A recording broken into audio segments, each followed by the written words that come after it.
Cake ചെയ്യാൻ തുടങ്ങുന്നതിൻ്റെ first സ്റ്റെപ്പാണ് കേട്ടോ ഇതേപോലെ കേക്ക് ടിന്നെ റെഡിയാക്കി വെക്കുന്നത്. ഞാനിവിടെ എഡിബിൾ പെന്നുകൊണ്ടാണ് മാർക്ക് ചെയ്ത് കൊടുക്കുന്നത്. ആദ്യമൊക്കെ കേക്കിൽ പേരെഴുതാൻ നല്ല പേടിയുള്ള സമയത്ത് ഇതേപോലെ എഡിബിൾ പെന്ന് സൂക്ഷിച്ച് വെക്കുമായിരുന്നു.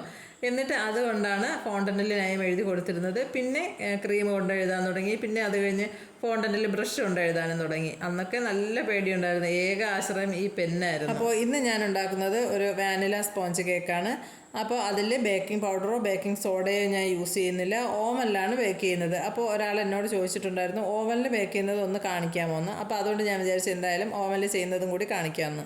എൻ്റെ വീഡിയോയ്ക്ക് സ്ഥിരമായിട്ട് കമൻ്റ് ഇടുന്ന ഒരാളുണ്ട് കേട്ടോ, ഒരു പ്രമീള ദാസ്. ഐഡിയിൽ അങ്ങനെയാണ് പേരുണ്ടായിരുന്നത്.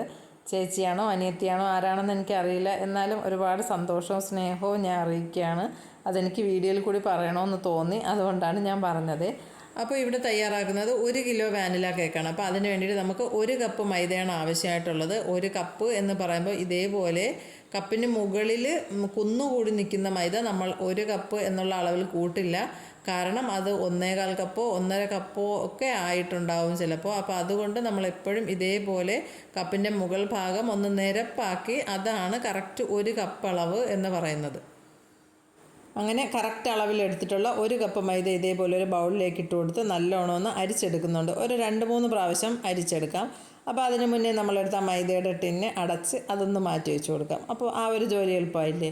അപ്പോൾ അതൊന്ന് 2-3 തവണ അരിച്ച് മാറ്റി വെച്ചിട്ട് നമുക്ക് അതേ അളവിൽ തന്നെയാണ് പഞ്ചസാരയും ആവശ്യമായിട്ട് വരുന്നത്. 1 കപ്പ് പഞ്ചസാര, 1 കപ്പ് പൊടിച്ച പഞ്ചസാരയാണ്, അല്ലാതെ പൊടിക്കുന്നതിന് മുന്നേ ഉള്ള അളവല്ല, പൊടിച്ച അളവാണ്. എല്ലാ വീഡിയോയിലും പറയുമ്പോൾ നിങ്ങൾക്ക് ബോറടിക്കുന്നുണ്ടാവും, എന്നാലും ഞാൻ അളവ് തെറ്റി പോകാതിരിക്കാൻ വേണ്ടി പറയുന്നതാണ്. പിന്നെ നമുക്ക് വേണ്ടത് 4 മുട്ടയാണ്. 4 മുട്ട ഇതേപോലെ മഞ്ഞയും വെള്ളം തമ്മിൽ വേർതിരിച്ച് കൊടുക്കണം. നിങ്ങൾക്ക് എങ്ങനെയാണോ ഈസി ആയിട്ടുള്ള മെത്തേഡ് അതനുസരിച്ച് ചെയ്താൽ മതി. എനിക്കിതാണ് കുറച്ചും കൂടെ എളുപ്പമായിട്ട് തോന്നിയിട്ടുള്ളത്, അതുകൊണ്ട് ഞാൻ ഇങ്ങനെയാണ് ചെയ്ത് കൊടുക്കുന്നത്. ഞാനിവിടെ 4ാമത്തെ മുട്ട പൊട്ടിച്ചപ്പോൾ കറക്റ്റ് സെൻറ്ററിലല്ലായിരുന്നു പൊട്ടി വന്നത്. അപ്പോൾ ഒരു മുട്ടത്തോട് വലുതും ഒരു മുട്ടത്തോട് ചെറുതുമായിരുന്നു. അങ്ങനെ വന്നപ്പോൾ മഞ്ഞക്കരു ആ ചെറുതിൽ കൊടുത്തപ്പോൾ താഴെ പോകാൻ പോയി. പെട്ടെന്ന് തന്നെ ഞാൻ ആ മഞ്ഞയിലോട്ട് തന്നെ കൈ കാണിച്ചതുകൊണ്ട് അതിൽ തന്നെ വീണിട്ടുണ്ട്. മുൻപൊരു പ്രാവശ്യം ഇതേപോലെ അബദ്ധം സംഭവിച്ചിട്ടുണ്ട്. ടെൻഷൻ കൊണ്ട് ബൗൾ മാറിപ്പോയി. പെട്ടെന്ന് തന്നെ മഞ്ഞ വന്ന് വീണത് വെള്ളയിലോട്ടാണ് ഞാൻ കാണിച്ചു കൊടുത്തത്. മുട്ടയുടെ വെള്ളയിലേക്ക് ഒരു പിഞ്ച് ഉപ്പും കൂടി ഇട്ടിട്ട് നല്ലോണം ഒന്ന് ബീറ്റ് ചെയ്തെടുക്കുക. ഒന്ന് പതഞ്ഞ് വന്ന് നല്ലോണം ആ ബബിൾസൊക്കെ പോയി വരുന്ന സമയത്ത് നമുക്ക് നേരത്തെ എടുത്ത് വെച്ചിട്ടുള്ള പഞ്ചസാര കുറേശ്ശെ ആയിട്ട് ഇട്ട് കൊടുത്ത് നല്ലോണം ഒന്ന് ബീറ്റാക്കിയിട്ട് ഈ പഞ്ചസാര ഫുള്ളായിട്ട് മെൽറ്റാക്കി എടുക്കാം.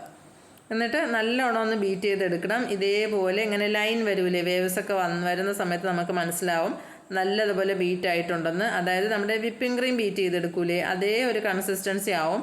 അതായത് നമ്മൾ ബൗൾ ഇങ്ങനെ കമഴ്ത്തി പിടിച്ചാൽ വീഴാത്ത രീതിയിലായിട്ടുണ്ടാവും. അപ്പോൾ നമുക്ക് ഓഫ് ചെയ്യാം. അപ്പോൾ അതങ്ങോട്ട് മാറ്റി വെച്ചിട്ട് നേരത്തെ എടുത്ത് വെച്ചിരുന്ന മുട്ടയുടെ മഞ്ഞയിലേക്ക് നമുക്ക് 1 ടീസ്പൂൺ വാനില എസൻസും കൂടി ചേർത്തിട്ട് നല്ലോണം ഒന്ന് ബീറ്റാക്കി എടുക്കാം. ഒരു 10 മിനിറ്റ് ഒന്ന് നല്ലോണം ഒന്ന് ബീറ്റ് ചെയ്തെടുക്കണം. ആ വാനില എസൻസും മുട്ടയുടെ മഞ്ഞയായിട്ട് നല്ലോണം ഒന്ന് മിക്സായി അതിൻ്റെ ആ ഒരു മണമൊക്കെ ഒന്ന് മാറി കിട്ടണം. എന്നിട്ട് നമുക്കിത് കുറേശ്ശെ ആയിട്ട് ആ മുട്ടയുടെ വെള്ളയിലേക്ക് ഒരുമിച്ചിട്ട് കൊടുക്കണ്ട, കുറേശ്ശെ ആയിട്ടിട്ട് ഒന്ന് ബീറ്റ് ചെയ്തെടുക്കാം. ഇത് എല്ലാം കൂടി ഒന്ന് മിക്സ് ആക്കി എടുക്കണം. ആ രീതിക്ക് ഒന്ന് മിക്സ് ചെയ്തെടുക്കാം എല്ലാം കൂടി. ഈ സമയത്ത് തന്നെ നമുക്ക് പാല് ഫ്രിഡ്ജിലാണ് ഇരിക്കുന്നതെങ്കിൽ ജസ്റ്റ് ഒന്ന് ചൂടാക്കി അതിൻ്റെ തണുപ്പൊന്ന് മാറ്റി എടുത്ത് വെക്കണം. ഫ്രിഡ്ജിലിരിക്കുന്ന പാല് നേരിട്ട് യൂസ് ചെയ്യാൻ പാടില്ല കേട്ടോ. ഇതിലേക്ക് നമുക്ക് 2 ടീസ്പൂൺ പാലാണ് ആവശ്യമായിട്ടുള്ളത്. അപ്പോൾ അതും കൂടി ഒഴിച്ച് ഒന്ന് നല്ലോണം ഒന്ന് ബീറ്റ് ചെയ്തെടുക്കാം. നമ്മൾ ബേക്കിംഗ് പൗഡറോ ബേക്കിംഗ് സോഡയോ യൂസ് ചെയ്യുന്നില്ല. അതുകൊണ്ട് ഈ മുട്ടയുടെ വെള്ളം നല്ല പതഞ്ഞ് വന്നിരിക്കുന്നത് താഴ്ന്നു പോകാൻ പാടില്ല. അത് ശ്രദ്ധിച്ച് വേണം ബീറ്റ് ചെയ്തെടുക്കാൻ. പാലൊഴിച്ചതുപോലെ തന്നെ നമുക്ക് 2 ടീസ്പൂൺ സൺഫ്ലവർ ഓയിലും കൂടി ഞാനിവിടെ ഒഴിച്ചു കൊടുക്കുന്നുണ്ട്. ഓയിൽ ഒഴിച്ചു കഴിഞ്ഞാൽ അധികം ബീറ്റ് ചെയ്യേണ്ട, അത് പെട്ടെന്ന് തന്നെ ഒന്ന് മിക്സ് ആക്കി എടുത്താൽ മാത്രം മതി. ഇനി നമുക്ക് ബീറ്ററിൻ്റെ ആവശ്യമില്ല. ഈ സമയത്താണ് കേട്ടോ ഞാൻ എപ്പോഴും ഓവനാണെങ്കിലും ഗ്യാസ് സ്റ്റോപ്പിലാണെങ്കിലും പ്രീ ഹീറ്റ് ചെയ്യാൻ വെക്കുന്ന ടൈം. ഇവിടെ ഞാൻ 10 മിനിറ്റ് പ്രീ ഹീറ്റ് ചെയ്യാൻ വെക്കുന്നുണ്ട്. 200 ഡിഗ്രി സെൽഷ്യസിലാണ് ഞാൻ സാധാരണ ചെയ്യുന്ന. ഈ ടൈം എനിക്ക് കറക്റ്റാണ് കേട്ടോ, കാരണം ഞാൻ മൈദ മിക്സ് എല്ലാം ഇട്ട് ടിന്നിൽ ബാറ്റർ ഒഴിച്ച് വരുന്ന സമയത്ത് ഇവിടെ കറക്റ്റായിട്ട് പ്രീ ഹീറ്റ് ആയിട്ടുണ്ടാവും. ഗ്യാസ് സ്റ്റോപ്പിലാണെങ്കിലും ഞാൻ നേരത്തെ തന്നെ ഫസ്റ്റിൽ, അതായത് നമ്മൾ കേക്ക് ടിന്നെ റെഡിയാക്കിയില്ലേ, ആ ടൈമിൽ തന്നെ ഞാൻ ഗ്യാസ് സ്റ്റോപ്പിൽ പാത്രം ഏതാണ് അതെല്ലാം എടുത്ത് വെച്ചൊന്ന് സെറ്റാക്കി വെച്ചിട്ടായിരിക്കും ബാക്കിയെല്ലാം ചെയ്യുന്നത്. എന്നിട്ട് ഈ ടൈമിൽ ഞാൻ ഗ്യാസ് ഓണാക്കി കൊടുക്കും. എന്നിട്ട് മൈദ ഇതേപോലെ അരിച്ചിട്ട് കൊടുക്കും. അതാകുമ്പോൾ മുകൾ ഭാഗത്ത് മാത്രമേ നിൽക്കുകയുള്ളൂ, അതിൻ്റെ ഉള്ളിലേക്ക് ഇറങ്ങിപ്പോയി ഈ മുട്ട അങ്ങ് താഴ്ന്നു പോകും. 2-3 തവണയായിട്ട് ഇട്ട് കൊടുത്ത് ഇതേപോലെ ഫോൾഡ് ചെയ്തെടുത്താൽ മതി. ഒന്ന് സോഫ്റ്റായിട്ടൊന്ന് ഇളക്കി കൊടുക്കണം, കാരണം മുട്ട താഴ്ന്നു പോകരുത്. അത് ശ്രദ്ധിച്ച് വേണം ചെയ്യാൻ. കുത്തി ഇളക്കുന്ന രീതിയിൽ ഇളക്കാൻ പാടില്ല കേട്ടോ, എങ്കിൽ ആ മുട്ട അങ്ങ് താഴ്ന്നു പോകും. മൈദ ഇതേപോലെ അരിച്ച് ഇട്ട് കൊടുത്ത് ഫുള്ളായിട്ടൊന്ന് റെഡിയാക്കി എടുത്താൽ മതി. അപ്പോൾ ചെയ്യുമ്പോൾ നമുക്ക് ഒരു തിക്കായിട്ടുള്ള ബാറ്ററായിട്ട് തോന്നും. കുഴപ്പമില്ല. ഞാനും ആദ്യം ചെയ്തപ്പോഴൊക്കെ എനിക്ക് അങ്ങനെ തോന്നിയിട്ടുണ്ടായിരുന്നു. കുറച്ച് പാലും കൂടി മിക്സാക്കിയാലോ എന്ന് എനിക്ക് തോന്നിയിട്ടുണ്ടായിരുന്നു. പക്ഷേ അതിൻ്റെ ആവശ്യം വരില്ല. കേക്ക് ബേക്കായി വരുമ്പോൾ നിങ്ങൾക്ക് മനസ്സിലാവും നല്ല പെർഫെക്റ്റ് ആയിട്ട് തന്നെ കിട്ടിയിട്ടുണ്ട്. എന്നിട്ട് നമുക്ക് സ്പാച്ചില കൊണ്ട് സൈഡ് വശത്തിരിക്കുന്നതെല്ലാം കൂടി ഒന്ന് മിക്സാക്കി എടുത്ത് ഒന്ന് ഫോൾഡ് ചെയ്തെടുക്കാം. ഓയിലോ പാലോ അങ്ങനെ എന്തെങ്കിലും അതിൻ്റെ അടിഭാഗത്ത് പോയി കിടക്കാൻ സാധ്യത കൊണ്ട് അതെല്ലാം ഒന്ന് ഇതേപോലെ ഒന്ന് ഇളക്കി ഒന്ന് മുകളിലേക്ക് കൊണ്ടുവന്ന് വീണ്ടും ഒന്ന് ഫോൾഡ് ചെയ്തെടുത്ത് അങ്ങനെ ഒരു 4-5 പ്രാവശ്യം ഒന്ന് സോഫ്റ്റായിട്ടൊന്ന് ഇളക്കി മിക്സാക്കി എല്ലാം കൂടി ഒന്നും കൂടി ഒന്ന് മിക്സാക്കി എടുക്കണം. അത്രയേ ഉള്ളൂ. ഇനി നമുക്ക് നേരത്തെ റെഡിയാക്കി വെച്ചിരുന്ന ടിന്നിലേക്ക് ഒഴിച്ചു കൊടുക്കാം.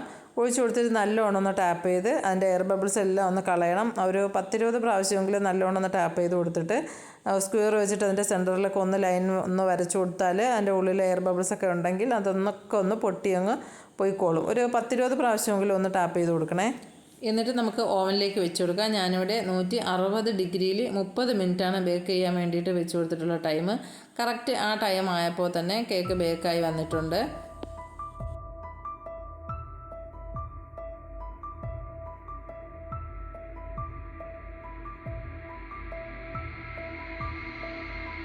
എന്നിട്ട് ആ ചൂടോടെ തന്നെ ഞാൻ ടിന്നിൽ നിന്ന് എടുത്ത് മാറ്റുന്നുണ്ട്. കാരണം ടിന്നിലെ ചൂട് തട്ടിയിട്ട് സൈഡ് മുരിഞ്ഞ് പോകാതിരിക്കാൻ വേണ്ടിയിട്ടാണ്. ബട്ടർ പേപ്പർ ഇട്ടതിൻ്റെ ഗുണം കണ്ടോ? പാത്രം കഴുകണ്ട. അതൊരു എളുപ്പം. പാത്രം കഴുകണ്ട എന്നല്ല, ഒരച്ച് കഴുകണ്ട. അപ്പോൾ 3 ലെയറായിട്ട് ഞാൻ കട്ട് ചെയ്തെടുത്തിട്ടുണ്ട്. നല്ല സോഫ്റ്റ് ആയിട്ടുള്ള കേക്കാണ്. അപ്പോൾ നിങ്ങൾ എന്തായാലും ട്രൈ ചെയ്ത് നോക്കണം. അപ്പോൾ വീഡിയോ നിങ്ങൾക്ക് ഇഷ്ടപ്പെട്ടെങ്കിൽ ലൈക്ക് ചെയ്യാനും ഷെയർ ചെയ്യാനും സബ്സ്ക്രൈബ് ചെയ്യാനും മറന്നു പോകരുത്. പിന്നെ നിങ്ങളുടെ അഭിപ്രായം എന്തായാലും അതും കൂടി ഒന്ന് കമൻറ്റായിട്ടും കൂടി അറിയിച്ചേക്കണേ.